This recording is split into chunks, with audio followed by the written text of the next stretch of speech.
سامعین سے گزارش کی جاتی ہے کہ ہمارے دونوں چینلز کے پلیٹ فارم سے جتنی بھی آڈیو بکس کی ریکارڈنگ کمپلیٹ ہو چکی ہے اسے خود بھی سنیں اور زیادہ سے زیادہ شیئر کرنے کی کوشش کریں، اور ہمارے سوشل میڈیا پلیٹ فارم کے لنکس ڈسکرپشن میں دیے گئے ہیں، ہمیں سبسکرائب اور فالو ضرور کریں تاکہ آپ کو ضروری اپڈیٹس ملتے رہیں، اور ہماری ٹیم کی فنانشیل سپورٹ کے لیے پیٹریون کے لنک ضرور چیک کریں۔ جزاک اللہ۔ بسم اللہ الرحمن الرحیم۔ صدیوں کا مسافر، وقت کی کہانی، صدیوں کے مسافر کی زبانی، ازل سے ابد تک زندہ رہنے والے ایک انوکھے دیداور کی داستان۔ مصنف M.A. راحت۔ ایپیسوڈ 45۔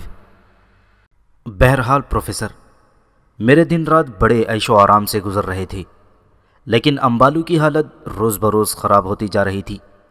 وہ سخت ذہنی پریشانی میں مبتلا تھا، اور جیسے جیسے میری اور نارو کی کشتی کے دن قریب آتے جا رہے تھے ویسے ویسے اس کی وحشت میں اضافہ ہوتا جا رہا تھا۔ اس دن کے بعد سے میں نے اس سے اس موضوع پر کوئی گفتگو نہیں کی تھی، اور اسے یقین تھا کہ میں نے اس کے ساتھ محض مذاق کیا تھا۔ جب میرے اور نارو کے درمیان مقابلے میں صرف 2 دن باقی رہ گئی تھی تو میں نے امبالو سے اس موضوع پر ایک بار پھر گفتگو کی اور اسے اچھی طرح سمجھا دیا کہ وہ میری ہدایات پر عمل کرے گا، اور یہ کہ ہم دونوں میں سے کوئی بھی مارا نہیں جائے گا۔ امبالو نے شاید مجھے پھر دیوانہ سمجھا اور میری بات کا جواب دینے کی ضرورت بھی محسوس نہیں کی۔ اس کے دوسرے روز بوڑھی ساحرہ نراس اور قبیلے کے سردار نارو میرے پاس آئے تھے۔ بوڑھی ساحرہ نراس میری اسیری کے بعد پہلی مرتبہ میرے پاس آئی تھی۔ اپنی گرفتاری کے بعد میں نے اسے ایک بار بھی نہیں دیکھا تھا۔ اب لامہ بالغ ہو چکا ہے۔ نراس نے سرد آنکھوں سے مجھے دیکھتے ہوئے کہا، اب تم مرنے کے لیے تیار ہو جاؤ، کل تمہاری زندگی کا آخری دن ہے۔ مجھے یقین ہے کہ عظیم نراس اپنا وعدہ بھولی نہیں ہوں گی، میں نے کہا تھا۔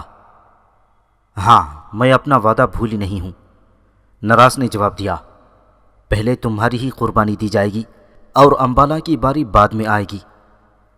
مجھے خوشی ہے کہ عظیم نراس اپنے وعدے پر قائم ہے، لیکن میں اس وعدے کا ذکر نہیں کر رہا ہوں، میری مراد دوسرے وعدے سے ہے، میں نے کہا۔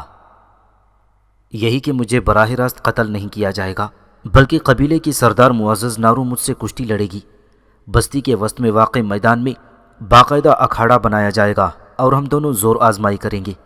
اگر معزز نارو مجھ پر غالب آ گئی تو اسے اختیار ہوگا کہ وہ مجھے قتل کر دے۔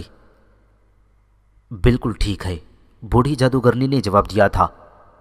نارو تمہیں پہلے شکست دے گی اور پھر تمہیں ہلاک کیا جائے گا۔ مجھے ہر شرط بالکل منظور ہے، میں نے سکون سے جواب دیا۔ لیکن میں ایک بات کی اور وضاحت کرنا چاہتا ہوں۔ وہ کیا؟ نراس نے پوچھا۔ اگر اس کشتی میں نراس مجھے شکست دینے کے بجائے خود میرے ہاتھوں شکست کھا گئی تو پھر؟ میں نے پوچھا۔ کیا؟ بوڑھی عورت نے دریائے حیرت میں غوطہ زن ہوتے ہوئے کہا۔ تمہارا مطلب یہ ہے کہ نارو تم سے شکست کھا سکتی ہے؟ اس میں تعجب کی کیا بات ہے؟ میں نے سکون کے ساتھ سوال کیا۔ آخر نارو بھی انسان ہے اور میں بھی ایک انسان ہوں۔ عین ممکن ہے کہ کسی نہ کسی طرح میں نارو پر غلبہ حاصل کر لوں اور اسے میرے ہاتھوں شکست اٹھانا پڑے۔ اس صورت میں تم لوگ کیا کرو گی؟ او بے وقوف انسان! نراس کے کوئی جواب دینے سے پہلے نارو خود بول پڑی تھی۔ تجھے یہ خیال کس طرح آ گیا کہ تو مجھ کو شکست دے سکتا ہے؟ بہرحال اگر تیرے دل میں یہ خبت موجود ہے تو سن لے، میں تجھے اس کا جواب دیتی ہوں۔ اگر تو نے کشتی میں مجھے ہرا دیا تو تجھے حق ہوگا کہ مجھے ہلاک کر دے۔ میں تجھ جیسے سنہری کیڑے کے ہاتھوں شکست کھانے کے بعد زندہ رہنے کا تصور بھی نہیں کر سکتی۔ تو اگر مجھے کشتی میں شکست دے سکتا ہے تو ضرور دے دے، اور میں تجھ سے وعدہ کرتی ہوں کہ تیرے ہاتھوں شکست کھانے کے بعد میں مرنے کے لیے بالکل تیار ہوں گی۔ تو اگر چاہے تو مجھے ہلاک کر سکتا ہے۔ عظیم نراس، میں نے بوڑھی ساحرہ کو مخاطب کرتے ہوئے کہا، تو یقیناً اس بات کی گواہ رہے گی کہ نارو نے مجھے اس بات کا حق دیا ہے کہ اگر وہ میرے ہاتھوں شکست کھا گئی تو مجھے اسے ہلاک کرنے کا پورا اختیار ہوگا۔ یہ خود مجھے اپنا خون معاف کر رہی ہے۔ میری بات سن کر نراس نے ایک نہایت خوفناک قسم کا قہقہہ لگایا۔ میں نے اس سے پہلے کبھی اسے ہنستے ہوئے نہیں دیکھا تھا۔ اس کی ہنسی بڑی بھیانک اور غیر انسانی طرز کی تھی۔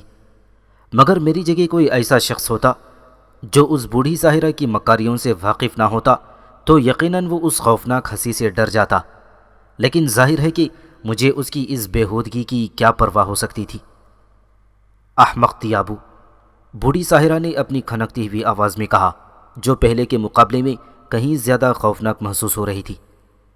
تو سمجھتا ہے کہ تو نارو کو شکست دے سکے گا؟ شاید تجھے یہ بات معلوم نہیں کہ دنیا میں کسی عورت نے آج تک اس مرد کو نہیں جنم دیا ہے جو نارو کو شکست دے سکے۔ نارو کے بدن کی تخلیق پتھر اور لوہے سے کی گئی ہے، یہ گوشت و پوست کی انسان نہیں ہے۔ تو شاید اس غلط فہمی کا شکار ہے کہ چونکہ وہ خلوتوں میں تیرے ساتھ رہ چکی ہے اس لیے تو اس کے اوپر غلبہ حاصل کر لے گا۔ بہرحال تیری یہ خام خیالی ہے اور یہ جلد دور ہو جائے گی۔ جب تیرا یہ سنہرے کپڑے جیسا جسم نارو کے بھاری برکم بدن کی چکی میں پس کر رہ جائے گا تب تجھے معلوم ہوگا کہ نارو کیا چیز ہے۔ ٹھیک ہے عظیم نراز، نارو نے کہا، اس احمق کو اپنے دل کی حسرت نکال لینے دو۔ مجھے شکست دینے کے بعد تو مجھے قتل کر سکتا ہے۔ اتنا کہنے کے بعد وہ دونوں وہاں سے چلی گئی تھیں۔ یہ ساری گفتگو امبالہ کی موجودگی میں ہوئی تھی۔ وہ اس صورتحال سے سخت حیران اور پریشان نظر آتا تھا۔ تو شاید بالکل پاگل ہو چکا ہے۔ ان دونوں کے جانے کے بعد اس نے مجھ سے مخاطب ہو کر کہا، تیرے دماغ میں یہ خیال کہاں سے آ گیا کہ تو نارو کو شکست دے سکتا ہے؟ موت کی قربت نے شاید تیرے حواس کو بالکل ہی ختم کر دیا ہے۔ تم چاہو تو یہی سمجھ لو، میں نے مختصراً جواب دیا۔ میں دراصل اس کے ساتھ بحث میں نہیں الجھنا چاہتا تھا پروفیسر، کیونکہ مجھے اس سے کوئی فائدہ نظر نہیں آ رہا تھا۔ مجھے معلوم تھا کہ وہ میری باتوں کا یقین نہیں کرے گا۔ اب تو محض عملی مظاہرے کے ذریعے ہی میں ان لوگوں کو اپنی حقیقت سے روشناس کر سکتا تھا۔ صبح کو میرے اور امبالو کے لیے کھانا لایا گیا۔ یہ گویا ان لوگوں کے نزدیک میری زندگی کا آخری کھانا تھا۔ میں تو جس دن سے یہاں قید ہوا تھا اس دن سے میں نے سوائے پھلوں کے اور کسی چیز کو ہاتھ نہیں لگایا تھا۔ البتہ امبالو پھلوں کے علاوہ کچا گوشت بھی بڑی رغبت سے کھا لیا کرتا تھا۔ میں نے اس وقت بھی صرف پھلوں پر گزارا کیا۔ تھوڑی دیر کے بعد مسلح عورتوں کی ایک جمعیت جھونپڑے میں داخل ہو گئی۔ انہوں نے مجھے اور امبالو کو اپنے نرغے میں لے کر جھونپڑے سے باہر نکالا۔ خوفناک کتوں کا جم غفیر ان عورتوں کے پیچھے پیچھے تھا۔ مردوں کی وادی میں موجود باقی 8 مردوں کو بھی ساتھ لے لیا گیا تھا۔ کشتی کا منظر دیکھنے کے لیے سب کا موجود ہونا وہاں ضروری تھا۔ میں نے محسوس کیا کہ مردوں کے چہروں پر رنج و غم کے آثار نظر آ رہے تھے۔ وہ شاید سب کے سب میری قسمت کے فیصلے سے پہلے ہی واقف تھے۔ انہیں یقین تھا کہ نارو مجھے چونٹی کی طرح مسل کر رکھ دے گی، جس طرح مجھ سے پہلے وہ بہت سے مردوں کا کچومر نکال چکی تھی۔ اپنے ایک ہم جنس کا ہونے والا حشر یقیناً انہیں خاصا تکلیف دہ لگ رہا تھا۔ مسلح عورتوں کے نرغے میں ہمارا جلوس مردوں کی وادی سے روانہ ہوا۔ کتے ہمارے پیچھے پیچھے چلے آ رہے تھے۔ ہم لوگ پہاڑی پر چڑھنے کے بعد پھر دوسری طرف نیچے اترنے لگے۔ کتے پہاڑی پر ہی کھڑے رہ گئے۔ غالباً اب ان کی کوئی ضرورت نہیں تھی۔ پہاڑی کی چوٹی سے بستی کا منظر صاف نظر آ رہا تھا۔ تقریباً ساری کی ساری عورتیں بستی کے وسط میں بنے ہوئے میدان میں جمع نظر آ رہی تھیں۔ ہم لوگ آہستہ آہستہ چلتے ہوئے میدان تک جا پہنچے۔ ہمیں دیکھتے ہی عورتیں عجیب و غریب نعرے لگانے لگی تھیں۔ وہ عظیم شکان عظیم نراس اور معزز نارو کے نام کے نعرے لگا رہی تھیں۔ میں نے دیکھا کہ ایک طرف قربانی کا باقاعدہ ویسا ہی انتظام موجود تھا جیسا میں اپنی یہاں آمد کے موقع پر پہلی بار دیکھ چکا تھا۔ تیز دھار والا ہتھیار نراس کے ہاتھ میں موجود تھا۔ ایک طرف بڑے سے برتن میں مشروب بھی موجود تھا۔ اس کے قریب چھوٹے چھوٹے پیالے بھی رکھے ہوئے تھے۔ میدان کے وسط میں زمین کو ہموار کر کے نرم کر دیا گیا تھا۔ یہ گویا ایک قسم کا اکھاڑا تھا جس میں میری اور نارو کی کشتی ہونے والی تھی۔ اکھاڑے کے قریب سب سے آگے بوڑھی ساحرہ نراز کھڑی ہوئی تھی اور کینہ توز نظروں سے مجھے گھور رہی تھی۔ نراز کے پیچھے نارو کھڑی تھی۔ اس کے سیاہ فام جسم پر اس قدر تیل ملا ہوا تھا کہ اس کا جسم سورج کی روشنی میں باقاعدہ سیاہ شیشے کی طرح چمک رہا تھا۔ مجھے یقین ہے کہ عظیم نراز اور معزز نارو کو اپنے وعدے یاد ہوں گے۔ میں نے ان دونوں کی کڑی نگاہوں کو نظر انداز کرتے ہوئے مسکرا کر کہا، اگر میں نارو کو شکست دے سکا تو پھر قبیلے کی اس سردار عورت کی موت میرے ہاتھوں واقع ہوگی۔ نراز کی بھیانک اور غیر انسانی ہنسی کی آواز سنائی دی، اور اس مرتبہ اس کی اس ہنسی میں قبیلے کی دوسری عورتیں بھی شریک ہو گئی تھیں، البتہ میں نے یہ محسوس کیا کہ خود نارو ہی اس ہنسی میں شریک نہیں تھی۔ مجھے اس بات کا افسوس ہے ٹیابو کہ تجھے موت کے گھاٹ اتارا جائے گا، نارو نے ٹھہرے ہوئے لہجے میں کہا۔ اگر تو جیت گیا تو نارو کو ہلاک کر سکتا ہے، بوڑھی نراس نے تحقیر آمیز انداز میں ایک بار پھر قہقہہ لگاتے ہوئے کہا۔ میں اور نارو اپنے وعدے پر قائم ہیں، اور ہاں ایک نظر اسے بھی دیکھ لے۔ بوڑھی ساحرہ نے ایک نوجوان لڑکے کو جو اس کے قریب ہی کھڑا ہوا تھا پکڑ کر میرے سامنے کرتے ہوئے کہا، یہ اب لامع ہے اور یہ اب بالغ ہو چکا ہے، تیرے مرنے کے بعد اب اسے تیری جگہ لینی ہوگی، ہمیں 10 مرد چاہیے، صرف 10 مرد۔ اب لاما نے اور میں نے ایک دوسرے کو آنکھوں میں آنکھیں ڈال کر دیکھا۔ وہ ایک بالکل کمسن لڑکا تھا، لیکن اس کا جسم بڑا گھٹا ہوا اور مضبوط نظر آتا تھا۔ میں نے اس کی نگاہوں میں اپنے لیے بالکل لا تعلقی کے جذبات پائے۔ غالباً اسے میری زندگی یا موت سے کوئی دلچسپی نہیں تھی۔ اس نے جوانی کی دنیا میں پہلا قدم رکھا تھا، وہ نیا مرد بنا تھا، اور ابھی اس کے پاس یہ بات سوچنے کا وقت نہیں تھا کہ ایک دن اس کا انجام بھی انہی سینکڑوں مردوں کی طرح ہوگا جو اس سے پہلے شکان دیوتا کی بھینٹ چڑھائے جا چکے ہیں۔ چل میدان میں آ جا، بوڑھی ساحرہ نے مجھے للکار کر کہا۔ اس کے انداز سے ایسا محسوس ہوتا تھا گویا وہ خود ہی مجھ سے کشتی لڑنا چاہتی ہے۔ آج اس قبیلے کی عورتوں اور مردوں کو ایک بہت لمبی مدت کے بعد ایک دلچسپ کھیل دیکھنے کا موقع ملے گا۔ عرصہ ہوا کہ نارو کی کسی مرد سے کشتی نہیں ہوئی، کیونکہ نارو نے مدت سے کسی کو اس قابل ہی نہیں سمجھا کہ اسے مقابلے کی دعوت دے سکے۔ اب دیکھنا یہ ہے کہ اس پہاڑ سے ٹکرا کر تیرا کیا حشر ہوتا ہے۔ نراز کی ہدایت پر میں میدان کے وسط میں کچی اور بھربھری زمین کے بیچ میں آ کر کھڑا ہو گیا تھا، اور میں نے اپنے دونوں ہاتھ اپنی کمر پر رکھ لیے۔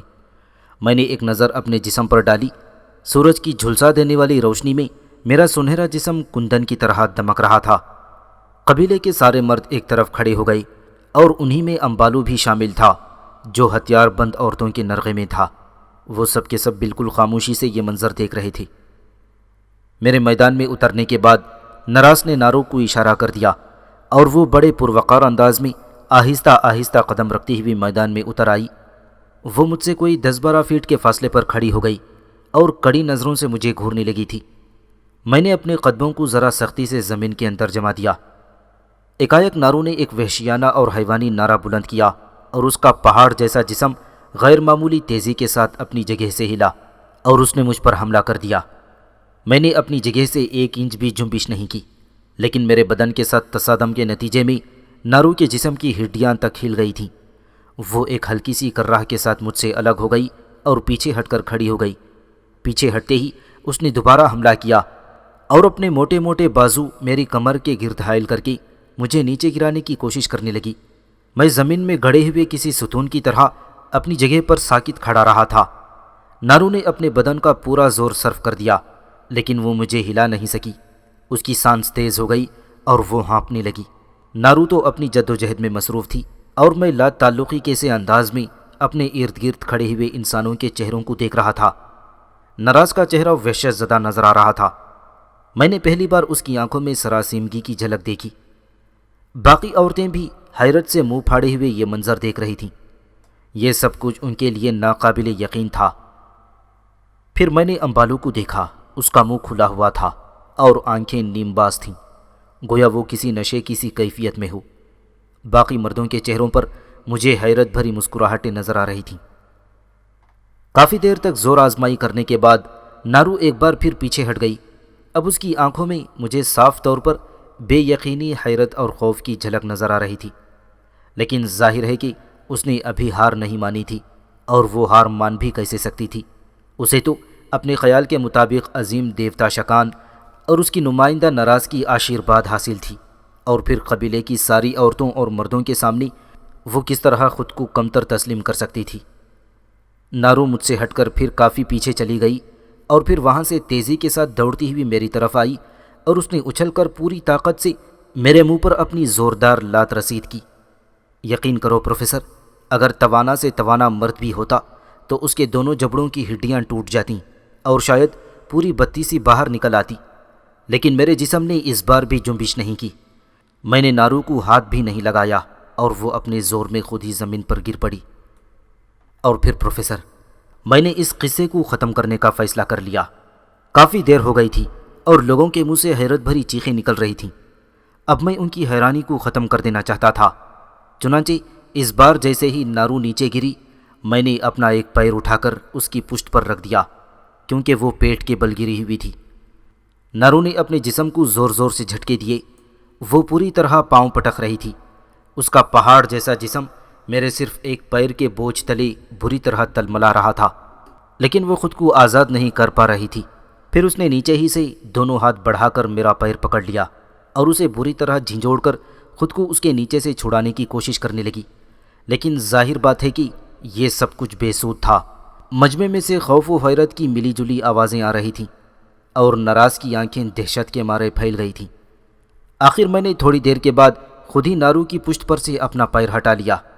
میرے پیر کا بوجھ ہٹتے ہی نارو اچھل کر کھڑی ہو گئی اور مجھ سے دور ہٹ گئی، لیکن اس بار میں نے لپک کر اسے پکڑ لیا اور پھر دوسرے لمحے اس کا ہاتھی جیسا جسم میرے دونوں ہاتھوں میں تھا، جسے میں نے اپنے سر سے اونچا اٹھا رکھا تھا۔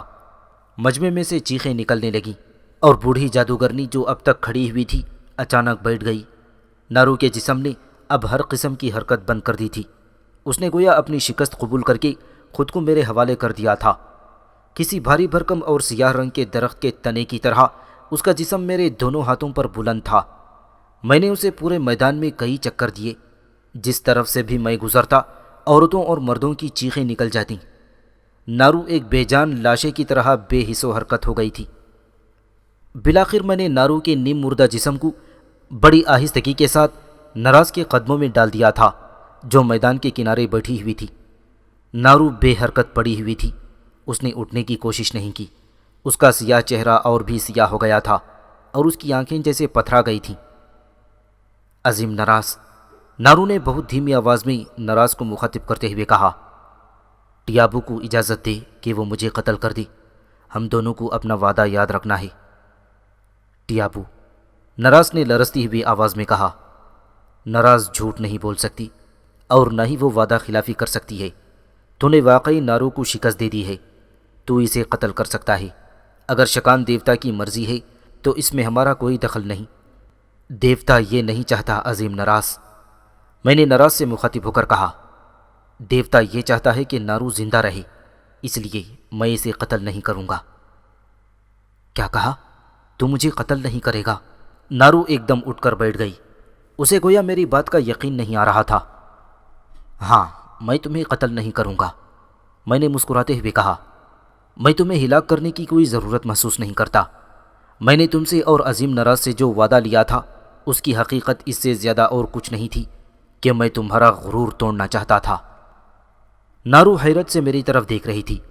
نراز بھی بے یقینی کے عالم میں مجھے گھور رہی تھی۔ چاروں طرف سناٹا طاری ہو گیا تھا۔ لوگوں کی آوازیں رک گئی تھیں۔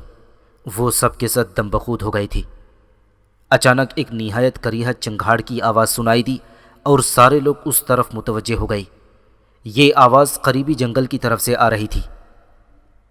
ہاتھی، پاگل ہاتھی، کسی نے چلا کر کہا، اور تمام عورتیں اپنے جھونپڑوں کی طرف بھاگ گئیں، سوائے ان عورتوں کے جو مسلح تھیں۔ نارو اور نراز کو مسلح عورتوں نے اپنے گھیرے میں لے لیا تھا۔ ذرا دیر بعد وہی چنگھاڑ دوبارہ سنائی دی، لیکن اس بار وہ زیادہ تیز تھی۔ اس کا مطلب یہ تھا کہ پاگل ہاتھی کچھ اور قریب آ گیا تھا۔ اس اثنا میں باقی عورتیں بھی اپنے اپنے ہتھیار لے کر تیزی سے ادھر آ رہی تھیں۔ اچانک گھنے درختوں کے پیچھے سے دو ہاتھی نمودار ہوئے۔ وہ بہت ہی بڑے بڑے ہاتھی تھے اور ان کا رنگ گہرا سرمئی تھا۔ وہ لڑکتے ہوئے پہاڑوں کی طرح تیزی سے مجمع کی طرف بڑھے۔ مسلح عورتوں کی جانب سے تیروں کی ایک باڑ ماری گئی۔ تیر ہاتھیوں کا کچھ نہ بگاڑ سکے، بلکہ ہاتھی اور زیادہ غضبناک ہو گئے اور دل دہلا دینے والی آوازیں نکالتے ہوئے مجمع کی طرف لپکے۔ عورتیں گھبرا کر پیچھے ہٹتی گئیں۔ ایک ہاتھی برق رفتاری سے آگے بڑھا۔ بوڑھی نراز اس کی زد میں تھی۔ کئی عورتوں نے اپنے پتھروں اور ہڈیوں کے ہتھیاروں سے اسے روکنے کی کوشش کی۔ نراز پریشان ہو کر پیچھے کی طرف بھاگی، لیکن ہاتھی کی ازدے جیسی سونڈ نے لپک کر اسے اپنی لپیٹ میں لے لیا۔ نراز کے منہ سے ایک بھیانک چیخ نکلی اور وہ اس بوڑھی ساحرہ کے حلق سے نکلنے والی آخری چیخ تھی۔ ہاتھی نے نراز کے ہڈیوں جیسے نحیف اور نازک فام جسم کو اپنی سونڈ میں لپیٹ لیا تھا اور پھر اسے زور سے زمین پر دے مارا۔ نراز کی ہڈیاں چٹکنے کی آوازیں سنائی دیں۔ اسی اثنا میں دوسرا ہاتھی دیوانوں کی طرح جھونپڑوں کی طرف بڑھ رہا تھا اور مردوں میں بھگدڑ مچ گئی۔ عورتیں مسلح ہونے کے باوجود ہاتھیوں کے قریب جانے سے گریز کر رہی تھیں۔ عورتوں کی ایک جمعیت جو تیر کمان لیے مسلح تھیں بھاگ کر ایک خاص فاصلے پر پہنچ گئیں اور اس نے وہاں ہاتھیوں پر تیروں کی بارش شروع کر دی۔ جس ہاتھی نے نراز کو ہلاک کیا تھا وہ تیروں کی پیہم یورش سے گھبرا گیا اور اس نے اپنا رخ تبدیل کر کے پیچھے کی طرف بھاگ رہا تھا، لیکن دوسرا ہاتھی برابر پیش قدمی کر رہا تھا۔ دیکھتے ہی دیکھتے نراز کو ہلاک کرنے والا ہاتھی گھنے درختوں کے پیچھے غائب ہو گیا، لیکن دوسرا ہاتھی اپنی سونڈ اٹھا کر دہشتناک انداز میں چیختا ہوا برابر آگے بڑھ رہا تھا۔ وہ نہ تو تیروں کی یورش سے رک رہا تھا نہ ہتھیاروں سے جو ہر طرف سے اس پر پھینک پھینک کر مارے جا رہے تھے۔ ہر طرف ایک بھگدڑ سی مچی ہوئی تھی۔ تو پروفیسر، قدرت نے اچانک مجھے ایک موقع فراہم کر دیا تھا جس سے فائدہ اٹھا کر میں ان لوگوں کے ذہنوں میں خاصی تبدیلیاں پیدا کر سکتا تھا۔ چنانچہ میں نے ہاتھ کے اشارے سے تیرانداز عورتوں کی جمعیت کو اشارہ کیا کہ وہ تیروں کی بارش کو روک دیں۔ عورتوں کے چہروں پر حیرت کے آثار نمودار ہوئے، لیکن بہرحال انہوں نے میری ہدایت کی تکمیل کی اور تیروں کی بارش روک دی۔ میں تیزی سے دوڑتا ہوا ہاتھی کی طرف بڑھا۔ مجھے اپنی طرف آتے دیکھ کر ہاتھی اور بھی زیادہ غضبناک ہو گیا اور بڑی بھیانک آواز میں سونڈ اٹھا کر چنگھاڑا۔ میں نے قریب پہنچتے ہی اس کی اوپر اٹھی ہوئی سونڈ کو پکڑ لیا اور اس میں لٹک گیا۔ ہاتھی بے تحاشا اپنی سونڈ کو ادھر ادھر ہلا رہا تھا اور اسے میری گرفت سے آزاد کرانے کی کوشش کر رہا تھا، لیکن ظاہر ہے کہ وہ میری گرفت تھی، بھلا وہ کس طرح خود کو اس سے چھڑا سکتا تھا۔ میں نے ایک نظر انسانوں کے اس ہجوم پر ڈالی جو دور کھڑا یہ تماشا دیکھ رہا تھا۔ ساری عورتیں اور مرد دم سادھے کھڑے ہوئے تھے۔ اس واقعے سے ان کے اوسان خطا ہو گئے تھے اور وہ چیخنا بھی بھول گئے تھے۔ ہاتھی کافی دیر تک اپنی سونڈ کو ادھر ادھر گھماتا رہا اور میں اطمینان سے ادھر ادھر لڑکتا رہا، گویا جھولا جھول رہا ہوں، اور پھر اچانک میں نے اس کی سونڈ کو اپنی پوری طاقت کے ساتھ مروڑنا شروع کر دیا۔ ہاتھی کی چیخیں بے حد بھیانک ہو گئی تھیں۔ وہ شدید درد کے عالم میں چیخ رہا تھا اور میں اس کی سونڈ کو مسلسل ہل دے رہا تھا، یہاں تک کہ ہاتھی درد سے نڈھال ہو گیا، اس کی ٹانگیں کانپنے لگیں اور وہ گرنے لگا۔ میں نے اس کی سونڈ کو مروڑنے کا عمل برابر جاری رکھا اور کسی رسی کی طرح اسے بل دیتا رہا، یہاں تک کہ ہاتھی زمین پر بیٹھ گیا۔ یوں معلوم ہوتا تھا گویا کوئی موٹی سی سیاہ پہاڑی زمین پر کھڑی ہوئی ہے۔ میں نے اس کی سونڈ کو چھوڑ کر اچانک اس کے دونوں بڑے بڑے دانتوں کو اپنے ہاتھوں میں تھام لیا اور زور لگا کر انہیں توڑ دیا تھا۔ ہاتھی بری طرح ڈکراتا ہوا بالکل نڈھال ہو گیا، اب اس میں حملہ کرنے کی قوت باقی نہیں رہی تھی۔ اس اثنا میں بہت سی ہتھیار بند عورتیں میرے قریب آ گئیں۔ میں نے ان میں سے ایک عورت کے ہاتھ سے ہڈی کا بنا ہوا ایک بڑا سا ہتھیار لے لیا۔